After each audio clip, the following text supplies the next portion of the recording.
Oke, iya pemirsa, saya nikmatin dulu nih kopinya Pak Triawan. Oke. Seruput aja, memang mungkin kalau orang yang nggak biasa kopi pahit, dia nggak terlalu suka. Rasanya kuat. Strong. Oke, Pak, masih ngomongin tentang ekonomi kreatif sendiri. Oke, kalau tadi subsektor, kemudian kita juga bicara mengenai produk ya, pemirsa ya. Produknya ternyata juga ini banyak banget begitu ya, ekosistemnya juga lagi dibangun sendiri. Nah, tapi bagaimana produk-produk ini bisa go internasional, Pak? Kalau kita bicara, ada Gangnam Style, di Korea sendiri. Nah, ini bisa mendunia gitu. Bagaimana produk ekonomi kreatif kita bisa dikenal dunia dan bisa menjadi style, style. Jadi kalau kita bicara masalah ekspor, import produk budaya atau produk ekonomi kreatif, kita bicara juga tentang neraca pembayaran, ya kan? Neraca perdagangan. Neraca perdagangan. Kita nggak mau juga kita berusaha mati-matian mengekspor produk ekonomi kreatif, tapi kita diamkan juga di dalam negeri diserbu oleh budaya-budaya asing, produk asing yang memang sudah lebih canggih misalnya. Jadi yang harus kita kuatkan adalah keseimbangan itu. Kita harus membuat konsumen Indonesia, konsumen ekonomi kreatif Indonesia bisa mengkonsumsi lebih banyak lagi produk Indonesia. Ini gimana caranya? Yang artinya membatasi penggunaan produk luar negeri kan. Anda lihat sekarang kalau ada pameran sneakers ya, sneakers sepatu, sneakers day, itu produk Indonesia itu sudah diantri. Udah banyak kebanggaan orang terhadap jaket yang sering dipakai oleh Pak Jokowi ya, itu ludes. Jadi memang kita masih masih brand minded, tapi apresiasi anak muda terhadap produk-produk Indonesia itu sudah meningkat sekarang. Luar biasa. Udah besar sekali gitu. Jadi apalagi di fashion ya. Apresiasi orang terhadap kopi Indonesia luar biasa. Nah, ada satu tempat ngopi di Bandung di depan airport di Hussein Sastra Negara bersebelahan dengan brand asing gitu ya. Yang sedang sangat terkenal. Sepi itu brand asingnya. Jadi kalau kita mau berpikir ke luar negeri, kuasai dulu pasar lokal. Saya setuju banget. Local first, global later. Saya setuju juga. Kalau kita bicara mengenai kompetisi global, ini kan memang di dunia sedang bersaing begitu ya, menciptakan produk yang bisa dikenal dan juga dinikmati oleh masyarakat ini. Bagaimana caranya masyarakat Indonesia bisa lebih mencintai produk-produk Indonesia? Yang tadi saya bilang tadi harus ada peningkatan kapasitas, jadi capacity building dari para produsen atau kreator produk Indonesia. Termasuk investor? Investor sangat dibutuhkan, sangat dibutuhkan. Jadi gini kan, kalau mau kita bisa menciptakan sesuatu, ya. Tapi kalau nggak ada investor yang berpartner dengan serius dan membangun bisnis itu, cuma aja. Nah ini memang kelemahan kita selama ini, dan saya juga kemarin baru dari London Book Fair ya. Kita ingin sekali kuliner Indonesia ada di luar negeri. Ya. Tapi begitu ada orang yang aktivitasnya sangat aktif di bidang kuliner, saya tanya, mau nggak Anda scale up? Scale up itu tingkatkan. Buka restoran-restoran. Karena makanan Anda enak sekali. Aduh, saya cukup segini. Gitu. Saya cukup segini saja. Gitu. Nah, jadi kan gini, kita nggak bisa pengusaha Indonesia buka restoran di London. Nggak bisa. Izinnya. Ya, banyak sekali. Dari segi kesehatan, regulasi itu ketat sekali. Jadi harus dengan orang Indonesia yang kita sebut diaspora, orang yang sudah tinggal sana, sudah berbisnis, tapi kita scale up. Ya. Nah ini sedang kita cari terus ya, pihak-pihak yang juga mau berpartner dengan pemodal. Tanpa modal yang besar, akhirnya buka warung aja di sana. Nah, itu dia. Begitu kalau misalnya di-create dengan semaksimal mungkin, ini tentunya menjadi potensi besar banget begitu ya Pak ya. Karena pemerintah sudah menyediakan akses permodalannya dengan bunga yang sangat rendah, yang sebutnya National Interest Account. Ya. Tinggal sekarang pelakunya. Ya, pelaku dan pemodal. Nah, tapi sudah jalan. Harusnya saya bisa bilang merek, karena ini memang, jadi gini ya, harusnya kita nggak boleh alergi dengan merek, apalagi merek Indonesia. Karena justru di merek lah nilai tambah produk Indonesia yang bisa diciptakan. Betul. Ya? Bisa gitu. Jadi itu dia nama kita branding, ya Pak ya. Branding image harus kita sebut juga di sini ya. Seperti abnormal. Abnormal itu. Itu karena mendapat suntikan modal dari pemodal yang besar dan mereka serius sih. Sekarang kita sudah kita bantu untuk ekspor biji kopinya yang sudah di roast, yang sudah dipanggang ke luar negeri dengan brand. Pak, medianya sekarang banyak loh, begitu ya. Tadi Bapak sebutkan ada YouTube, begitu ya, media sosial, ada Instagram, begitu ya. Ini bisa nggak sih di spread gitu ya, disebarkan, di spread gitu ya, bisa disebarkan jadi orang-orang bisa melihat begitu ya, kayak tadi ini aja saya tertarik loh bagaimana Pak Triawan membuat kopi dengan begitu menariknya gitu ya.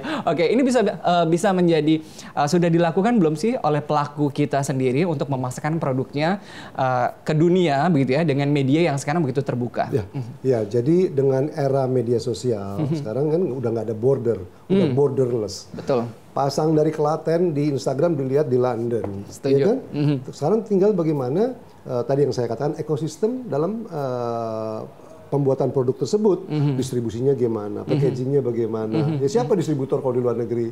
Lalu kalau orang pesen dari Indonesia, ya ironisnya sekarang ini banyak marketplace seperti Tokopedia, Bukalapak itu belum melayani pemesanan dari luar negeri, ya masih konsentrasi kepada dalam negeri karena belum ada kesepakatan kita dengan berbagai negara untuk punya tarif yang sama, yang fair. Jangan kalau kita beli produk dari Cina, dalam beberapa hari, seminggu, 2 minggu masuk dengan cepat dengan harga murah.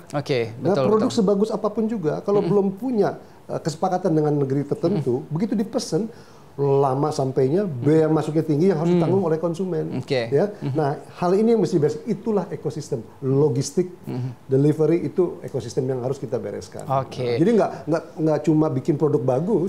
Jadi permasalahannya memang cukup kompleks ya kalau kita bicara ya. Apalagi kita negara besar. Betul, mulai dari pelaku bisnisnya, kemudian juga ekosistemnya, kemudian juga pemasarannya. Ini seperti apa sendiri.